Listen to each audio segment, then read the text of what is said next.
Hey guys, happy Friday. Happy Friday before Thanksgiving. My name is Devin Desjardins, and I am Director of Marketing and Storytelling at United Way of the Greater Triangle. Thank you all for taking time out of your Friday at lunch to join us for the last Unwrapped conversation of November. These conversations were started in September and designed to get United Way donors closer to the impact they're helping to make possible while still keeping everyone safe through social distancing measures. Since we started this series in September, y'all have learned everything from how some of our nonprofit partners are eliminating racial injustice in schools, the critical roles that nonprofits are playing during the pandemic, and even how affordable housing can be a strong social mobility tool. We're really trying to cater these conversations to the impact that you're helping to make possible. And I just want to thank you for not just your time here, but for your donations, for your volunteering efforts year over year. United Way's efforts and its impacts would not be possible without you. So today, I do need to say that we are going to be talking about something a little bit different than you would normally expect out of these conversations. And that is the prevalence and impact of domestic abuse and sexual violence happening in our own backyards, as well as the devastating impact of quarantining with an abusive partner, which personally is actually something I had not even considered before having a conversation with Allison and her team earlier this year. As you can imagine, today's conversation does contain information that may be sensitive to some viewers. So we do want to give that disclaimer for today's conversation. Let me get to the actual disclaimer here. Here we go. Disclaimer. Allison shared some information that I thought was poignant here. So domestic and sexual violence is very common, affecting 1 in 4 women and 1 in 10 men. We recognize that these topics can be difficult to discuss, but that abuse thrives in the darkness, and it's important to shine a light on them in order to support individuals and families who are affected by these situations. If something you hear today is triggering for you, or if you'd like to speak with somebody about domestic or sexual violence, Interact does have counselors that are available 24/7. 919-828-7740 is that phone number. They also have a wonderful website with resources that also gives you the opportunity to escape from the website if you are in a situation where somebody might come into the room. So I do encourage anybody who needs that to seek out those resources if and when it is ever necessary. So thank you all again for being here for today's important conversation. Without further ado, I would like to introduce Allison Strickland, who is the Chief Development Officer at Interact. Interact is a United Way funded nonprofit partner dedicated to ending the cycle of domestic and sexual violence in Wake County, North Carolina. During this conversation today, we're going to explore how Interact saves lives, rebuilds lives, and seeks safer futures for victims, survivors, and their families, as well as, like I mentioned before, the devastating impact of quarantining with an abusive partner. So welcome, Allison. Thank you so much for joining us. Thank you for having us. Absolutely. This is a conversation that I've been wanting to have for many months now, since my conversation with Josh on your team. And so I am very grateful that you are open to sharing it and having it, but also having it on a platform that gives our audience the chance to hear it firsthand. So in a second here, what we're going to do is we're going to stop screen sharing so you guys can actually see Allison's face when she answers questions. We feel like it brings us a little bit closer together, but I did want to show this photo here. And so Allison, can you speak to, tell us a little bit more about Interact and its mission, but also speak to why this photo is important to you and to Interact? Absolutely. So Interact's been around for just over 40 years. And just to kind of give some perspective of that, the domestic violence movement really began in 1975. So Interact wasn't far behind and really came about because a group of residents in Wake County had a friend in need and knew that services weren't available, and they felt like more could be done. And so we really were very grassroots to begin with. And we provide a wealth of services from crisis lines 24 hours a day to support groups, to an emergency shelter for individuals and families who are fleeing abuse, as well as North Carolina's first and still only community-based sexual assault forensic exam center that we call our Solace Center, which is a really incredible partnership between Interact and all three of our counties' healthcare systems. So we can talk a little bit more about that later. But this picture to me is really the word hope. The word hope has become kind of our catchphrase, our motto, because there's been studies that have shown that if you have hope, you can get through the day to day. And one of the biggest things that we feel like we can empower survivors with is with the hope that their today doesn't have to be their tomorrow. This picture was taken on the steps of Wake County's courthouse, and it was taken on a silent march. Each year, this year was a little bit of an exception to that, but we gather at the Wake County courthouse during Domestic Violence Awareness Month in October to honor and those who have experienced these issues directly, and to march in silence for people whose voices have been silenced that year because perhaps of domestic violence homicide. And so what you see here was right before we were getting ready to march around the block in silence. But I think it's also important that you see smiles and you see hope. These are incredibly difficult issues to talk about. But we also have to remember that hope and courage is there every step of the way. Thank you for that. I'm going to stop screen sharing now so everybody can see your face and continue with the conversation. So, I alluded to this and spoke, a tiny bit about it in my introduction. But, the COVID-19 pandemic, one of the things that I find fascinating about this global pandemic is that it literally affects everybody. There's nobody that is not affected by some aspect of the pandemic. And so there's the obvious, from the economic aspect to the mental health aspect to the actual health aspect. But I wanted to find out, I wanted to ask you, how has this pandemic and specifically social distancing measures and quarantining affected victims of domestic violence and sexual abuse? And what has Interact's strategy been for supporting those individuals and families during this time? So the pandemic has rocked everyone's world, but in particular for us, one of our biggest concerns was once the orders kind of came down that everyone needs to hunker in place. Well, imagine you're someone who is in an abusive home. You may have had an outlet to go to work, to take your children to school, to seek services safely in that way. Schools are closed. People are working from home, where you might have had some type of time for the tension to break, time to seek services, time to seek support from a family member or friend. Those options were no longer there. For an Interact counselor in our crisis lines, we found ourselves in a difficult situation where previously we may have advised someone who was attempting to flee, could you get to a hospital waiting room, someplace that's open 24 hours? Could you get to the airport? Could you get to a restaurant, McDonald's, that might be open 24 hours a day, and wait for a family member or friend to pick you up?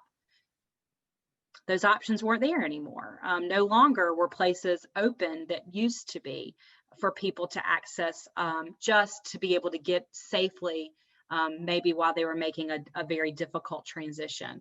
So it really required us to think very differently about the work that we do.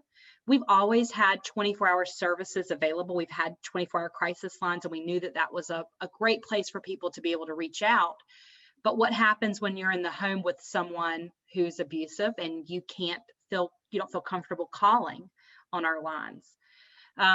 Right before the world changed, kind of middle of March, we asked ourselves the question, right now people call our crisis lines and then we encourage them to come in to our center for support. What would happen if we just tried to see how far we could get with them on the phones rather than just stabilizing the crisis? What if we just really beefed up what we were doing on those crisis lines. And so early March, we decided to do that. We really shifted the way we were delivering services on those lines just to see. And what we found was that almost everything we were doing in our office, we really could do over the phones.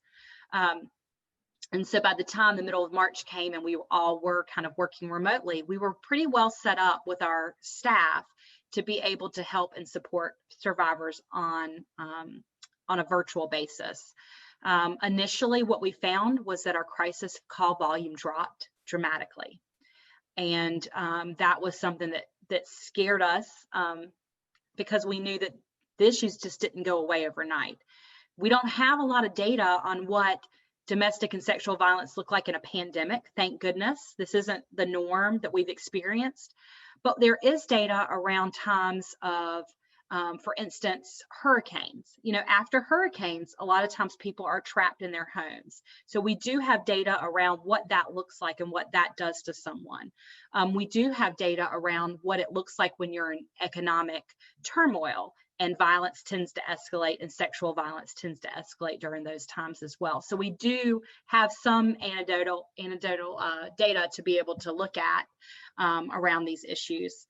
And so one of the very first things we did was look to set up a online web chat. You know, could we find a way for people to be able to reach out where they were typing on their computer and they could easily exit out of the screen if someone came in the room? And we also looked at telehealth platforms for virtual case management and counseling services. And we were able to get those stood up very quickly and have found those to be helpful tools. One of the best things, the surprises that I think I've seen out of this pandemic is that previously, you know, case management, we call that our personal and economic empowerment program. It's our deep intervention where we're not just working with someone when they're in crisis, but we're saying, what are your goals and how do we help you get there? Do you need a new job? What would it take for you not just to survive, but thrive? And how do we walk alongside you and help make connections where possible? And we found before those were services we thought we only could deliver in person. And we would have people sign up for appointments and then they wouldn't show. And maybe we took that as a sign that they weren't interested in that service. What we found over the last 6 to 8 months is that we've seen an uptick in those services being utilized. And I think it's because we greatly misunderstood what a barrier transportation and childcare is for families. Although we have been long providing transportation assistance and childcare assistance, and people can bring their children with them, I just don't think we fully realized that those were incredible barriers to people seeking those additional services. So that's been a really great thing that we've seen during this time. And I think when the world goes back to normal, whatever normal is, we've got new tools that we will not stop using because we know now that these are going to be really great and helpful ways to help individuals and families. Thank you for that.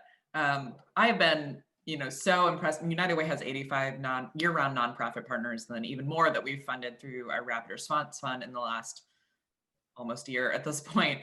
One thing I've been really impressed by is just how innovative the nonprofits have been in addressing specific needs for their own community during this time, but also the way that our nonprofit partners are using these as learning experiences to improve in the future. And I love that this hasn't just been a tough time for you guys, but it has been a time of growing and learning so that you can better impact and support survivors moving forward. I think that's a really powerful reminder of finding the good in the bad. Absolutely. What is, I think people understand what domestic violence is, but I don't think you really understand it unless you've been in that situation. What is something that the average person doesn't know or understand about escaping domestic violence situations? I think people often think that it's just, I'll take a step back.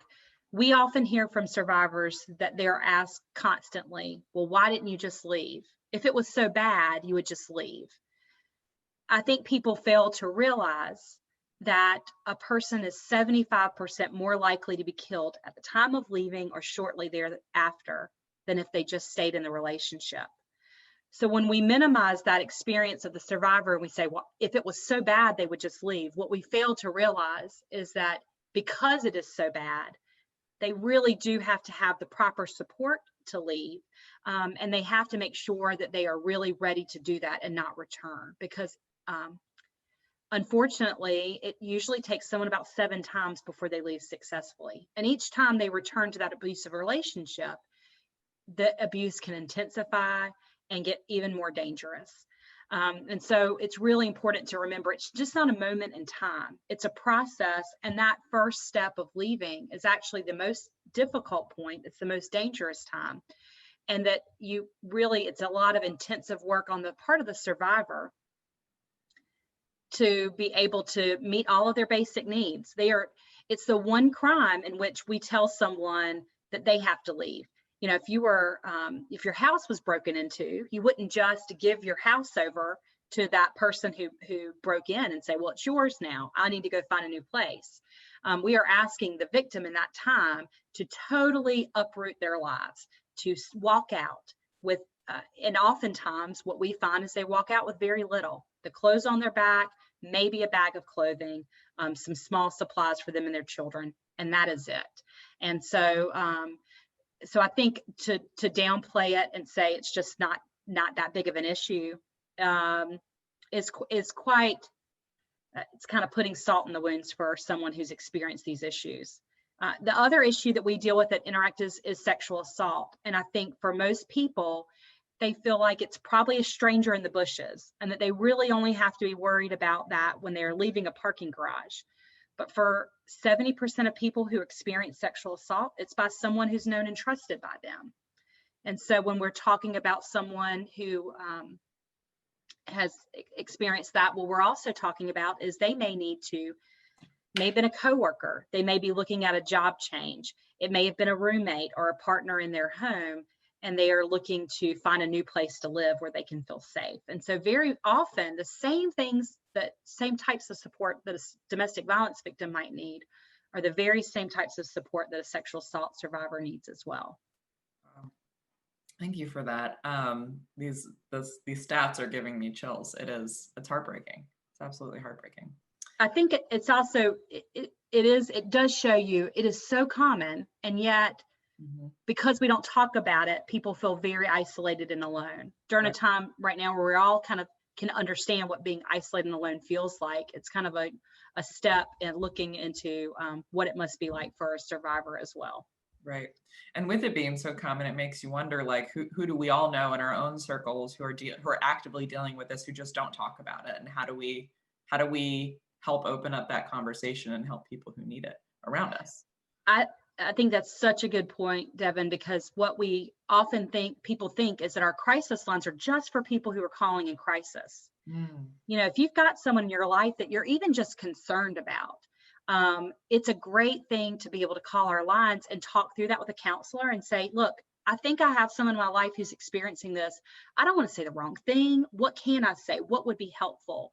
And that can be such a powerful tool. And we hear that from family members all the time who are really grateful for that advice that they were given and that gave them the right tools to be able to talk with someone that they care about and that they're concerned about. Wow, I had no clue that was something you could do. What an incredible resource. Absolutely. I don't think anybody has the right words to say when they are concerned about someone that they care deeply about. And so having that time to talk through it with someone who's a professional and can do that, it's a great resource at everyone's fingertips. Yeah, absolutely. During our conversations leading up to today's event, you had mentioned that you'd like to share a story about an impactful experience you had with a survivor that has stuck with you for many years. And if you're still comfortable, I'd love to hear that story. I would love to share it. You know, when I came to Interact in, long time ago now, I guess 2006 or so, 2007, I didn't have a lot of firsthand experience about these issues. And I don't really know that I fully understood at that time how prevalent it was. And after a couple months of being at Interact, I had asked my boss at the time, I said, I really want to go over to our shelter. And I would love, it was right around this time of year, maybe a little bit later. And I said, I'd really love to take some arts and crafts supplies and maybe just play with the kids for a little bit. Would that be okay? And I was told, yes, go for it. So I grabbed a lot of supplies, and I had in my head what I imagined a child in a emergency shelter might be like. And I think I really expected them to be sad and withdrawn and probably shy. And I was going to have to use my best former camp counselor skills to really break them out of their shell. And what I found was completely the opposite. These children were warm and funny and engaging and smart. And it hit me that, of course, they were all these things. Children are resilient, and they weren't going to bed fearful, and they had enough food to eat, and they probably were able to concentrate in school better than they had been.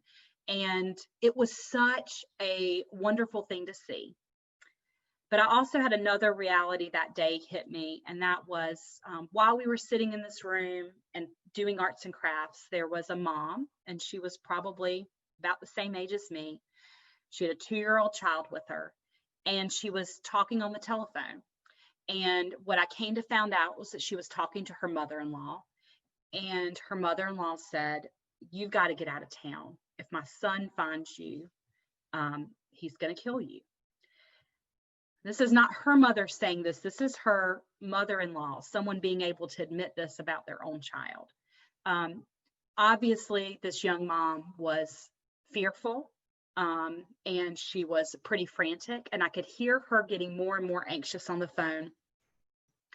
And she kind of went off into our office to talk to a staff member, and shortly thereafter, I followed to see if there was anything I could do to help. I didn't really expect to be given a job that day, but I was. They gave me a huge 3-ring binder, one of those obnoxiously large 3-ring binders. And inside of that binder was the name and phone number for every domestic violence shelter across the country. And they said, we've got to find some place for this woman to go. So kind of helped me start calling shelters. And so we started first with places in North Carolina. We went to the counties surrounding Wake County, and we looked at counties there, and we asked if there were any shelter space. And every place we called, they said, "I'm sorry, we're full. I'm sorry, we're full." And we looked at Virginia, we looked at South Carolina. We were, looking for places in close proximity. And finally, after a long time and feeling very frustrated, we asked, is there any other place that you could think of that your husband wouldn't think to look for you? And she thought about it for a while, and she said, "I've got a cousin in Miami." You don't want to send someone to a faraway place with no support system. So we looked up Florida, found Miami. We called the shelter there, and they said, if she can be here within 24 hours, we'll hold a space for her. And this was 4:00 in the afternoon. And by 7:00, this mom and her 2-year-old were on a bus, a 20-hour bus ride to start a new life. And that's when I got the other reality of this work that we do. It requires incredible courage on the part of that survivor to step out and to go to a place that maybe they're not going to be comfortable in to try and start a new life. And these are incredibly difficult and complicated problems, and often they can be life-threatening. And so I learned a lot about Interact's work that day, and I have not forgotten that family. I have no idea where they are today. I can only hope that what they found there was exactly what they needed. Wow. I can't imagine. I've got my own kid, and to be in that situation where it's about protecting not just myself, but somebody else that I love dearly, and be willing to make those sacrifices in such a quick time. And it really is such a reminder to me too, that story, that you all are doing the Lord's work, if you will. That it takes some really special people to go out of their way and spend so much time to help a single person because you care that much. And I think that's incredible and commendable. Thank you for Well, sharing. I think it's really, we consider that a privilege. We get to watch people do incredibly powerful things. And I think there's a reminder, you know, we say Interact saves lives. Interact doesn't save lives. Our survivors are incredible, and it is them, it is their actions. And it's us helping to empower them to do that hard work. And I think that's what's so incredible about it. Yeah, absolutely. So I want to give us a moment to dream a little bit about a day when there is no longer a pandemic, when there is, you know, widespread vaccines and everybody is safe, and it is as long ago in the past as the Spanish flu. But one thing that comes with that dream is the reality of the fact that once this pandemic is over, if you will, the challenges aren't automatically going to be over. So, you know, we've experienced significant challenges in our community during this pandemic, and they are continuing to compound at the same time that nonprofits are working overtime to address the needs and support our most vulnerable residents. And so there is going to be a very critical period of not just helping our communities recover, but also to stabilize, so that in the future, for some unforeseen event, we can be better ready to weather it, whatever it might be. So, you know, that's something that United Way has on its mind for the future, and definitely on our radar. But I was wondering, what role do you envision Interact playing during that time, and why are funds from United Way donors important for that? Gosh, that's such a big question. I think the role Interact I hope will continue to play is that, first of all, the people that we see, you know, rarely is domestic or sexual violence the only issue that they're experiencing. Rarely is that the only thing that's holding them back in this relationship. Usually there's also some other issue. Perhaps it's job readiness, perhaps it's a lack of childcare, a lack of housing. 60% of those who experience homelessness also experience domestic and sexual violence for women. Perhaps it is, you know, just years of financial abuse. So rarely does someone come to us and the only thing they're experiencing is domestic violence. We cannot be all things to all people. We really see ourselves as a hub, making sure that we can make connections for people. We believe very deeply in collaboration and helping to work alongside other nonprofit partners. I think what I continue to see in our community is that we're so fortunate to have so many good organizations here to provide support. We're really good about connecting with one another and helping families and individuals connect in those resources. And we have a community that hasn't let us down so far. I mean, we've weathered this storm thus far and felt like we had the support to be able to provide to individuals and families and meet their needs. As you mentioned, those needs aren't going to go away overnight. If you've already been someone who's experiencing financial abuse and other forms of abuse, and you're maybe disproportionately affected by racism and socioeconomic difficulties, you're also going to, everyone is going to be experiencing those issues, and then you're going to have the added layer of the trauma from abuse. So certainly, it's a long and difficult path. The funding that the United Way provides, what's been so great about it is not only is it steady funding that provides for Interact's work on a good year, but it's also been just the United Way's ability and willingness to step up during this time and say, we know that you guys are doing more than your share and we want to walk beside you in this. And so the support we've been able to receive through the Rapid Response Fund this year has been incredible. It's been able to help us as we housed more individuals in our shelter, and as we look to continue to provide shelter in a different capacity. Our old shelter days was a congregate shelter where people shared bedrooms and bathrooms and living rooms and kitchens, and you know what? That's not safe right now. So for right now, we have to look at doing things a little differently, providing more space for people. And so it's been incredible to have the community support and United Way support to make that possible, to provide safety, additional safety. Thank you for that. Want to touch on a couple of things that you said really quickly. You know, I have an interesting perspective on the United Way team, and the fact that I worked for another United Way previous to this one, United Way of Greater Los Angeles. And, you know, for anybody who's been to Los Angeles, it is a ginormous city. It's the second largest city in the United States, and has some incredible nonprofits doing incredible work amongst some significant challenges. And what I'm so proud of with our region is seeing not just, I believe there's more collaboration happening here than there is in a city that is supposed to be huge and innovative and, you know, all of these things you think of Los Angeles to be when you think of good things about Los Angeles, you know, but that the strategies that were being implemented there are the same strategies being implemented here. And we are a fraction of the size. And I think it gives me hope, not just as somebody who works for United Way, but also somebody who donates to United Way, that we can achieve our mission, that the Triangle is ahead of the curve when it comes to the work that needs to be done. And you really, you know, you touched on some of that. So I wanted to share that with the folks here. And then I don't know how many folks here are familiar with the Rapid Response Fund. I would hope a lot of people are at this point, but it is something that we launched in March 16th to be exact, in direct response to the COVID-19 crisis. And we have, in just 8 months, we not only raised $1.4 million with the support of over 20 corporate partners, but also 1,000 individual donors, which is amazing.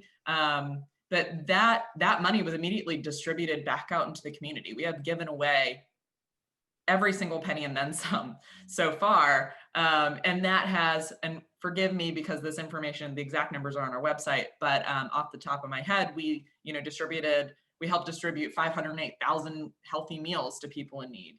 36,000 students got, the tools they needed to support their out of school learning. And so it's just a great example, like you mentioned, Allison, of just how impactful a donation to United Way and United Way's partners can be at a time where everything is normal, and when it is, the obvious impact of a donation is sorely needed. Before we move on to the last question, I do want to note that we reserved like 10 minutes or so for Q&A at the end. So if anybody does have questions that they want to drop into the chat box at any point, please feel free to, or if you want to unmute yourself, if you have questions for me or Allison, we'll get to that point. So I wanted to just make that little note.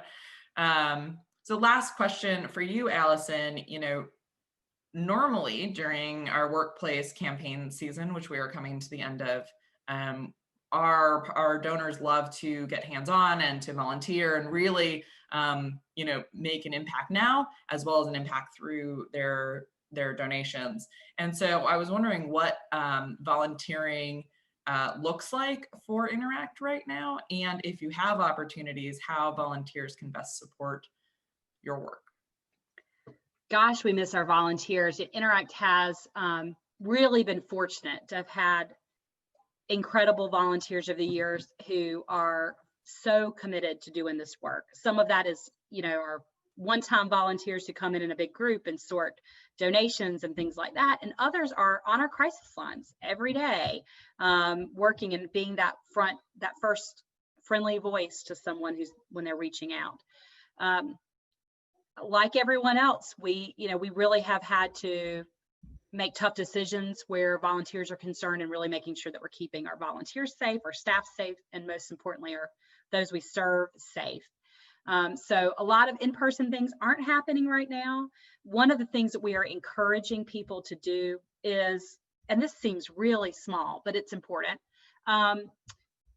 is like nonprofits that you really care about on Facebook, on Twitter, and help share their message. That's such an easy thing, but it means a lot.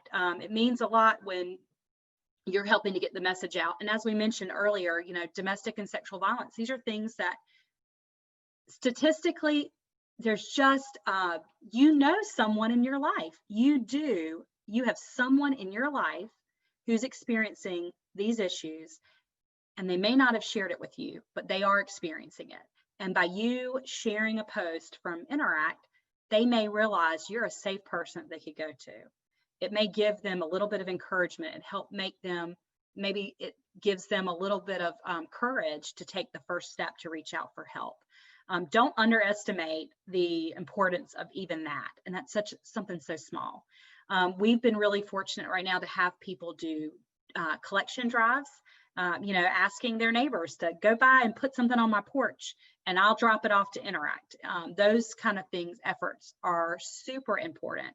And we are really grateful for those. Right now, we're collecting $25 and $50 gift cards to be able to distribute to families. We anticipate serving about 300 individuals and providing them with the resources that they can then go and help provide Christmas or holiday fun for their families. It's an easy way people can help, and it's really low contact right now. Another way is we host several times a month. We call them our Courageous Voices tours, and they're virtual right now. It's a wonderful way to come, and it's not about asking for money or asking for people anything of anyone except for just listening and learning a little bit more about these issues, and then encouraging people to go and share that with others that they think, maybe it's a neighborhood group, maybe it's a Sunday school class, maybe it's a group of coworkers or friends that they think would also care about this. It's so important to continue sharing that message because, as we said at the beginning, I guess it's kind of been a theme. These are things that people don't like to talk about, but if we can talk about it, it makes it a little easier to solve the problem. Thank you for that. If anybody does want to volunteer or to host a drive or something, where can they go to get in touch with you? Like just go to your website and find your contact information? Absolutely. If you go to our website, that's the easiest way to connect with us. We certainly have all the information there, and email addresses there for people, and we'd love to do that. Great. And how can they find you on social media? On social media, our Facebook is Interactive Wake. I believe is the easiest way to search for us, and I think that's also what we are on Instagram and on Twitter as well. Great, perfect, thank you. So Q&A session, we're here. I'm going to re-screen share. If anybody does have questions, we welcome you to drop it into the chat or to unmute yourself. While you are thinking about your burning questions, I did want to note we are going to be continuing these conversations throughout the future.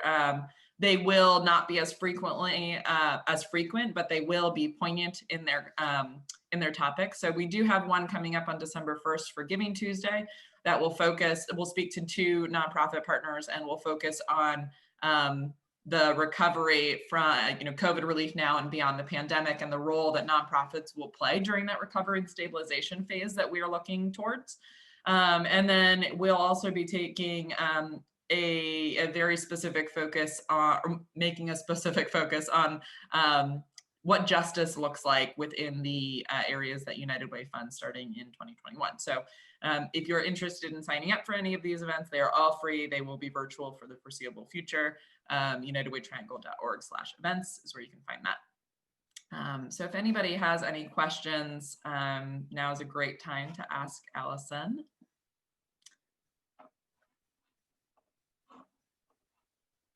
And if not, we can go ahead and let people go. I never know how long to wait.